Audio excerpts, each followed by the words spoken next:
ಪೂಜೆ ಮಾಡಿ ಕಷ್ಟ ಪರಿಹರಿಸುವ ಸೋಗಿನಲ್ಲಿ ಬಂದು ಮನೆ ಕಳವು ಮಾಡುತ್ತಿದ್ದ ಒರಿಸ್ಸಾ ಮೂಲದ ಮಹಿಳೆ ಸೇರಿದಂತೆ ಇಬ್ಬರನ್ನ ಬಂಧಿಸುವಲ್ಲಿ ಹರಿಹರ ಗ್ರಾಮಾಂತರ ಠಾಣೆ ಪೊಲೀಸರು ಯಶಸ್ವಿಯಾಗಿದ್ದಾರೆ.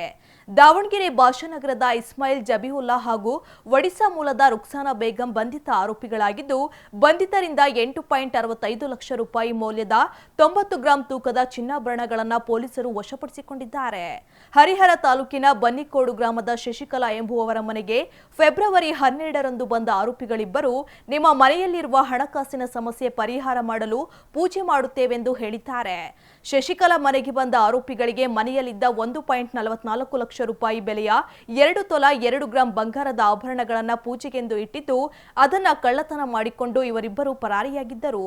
ಈ ಕುರಿತು ಶಶಿಕಲಾ ಹರಿಹರ ಗ್ರಾಮಾಂತರ ಪೊಲೀಸ್ ಠಾಣೆಯಲ್ಲಿ ದೂರು ದಾಖಲಿಸಿದ್ದು, ದೂರಿನ ಆಧಾರದ ಮೇಲೆ ಕಾರ್ಯಾಚರಣೆ ನಡೆಸಿದ ಹರಿಹರ ಗ್ರಾಮಾಂತರ ಪೊಲೀಸರು ಇದೀಗ ಇಬ್ಬರನ್ನ ಬಂಧಿಸಿದರಲ್ಲದೆ 8.65 ಲಕ್ಷ ಮೌಲ್ಯದ ಬಂಗಾರದ ಆಭರಣಗಳನ್ನು ವಶಪಡಿಸಿಕೊಂಡಿದ್ದಾರೆ.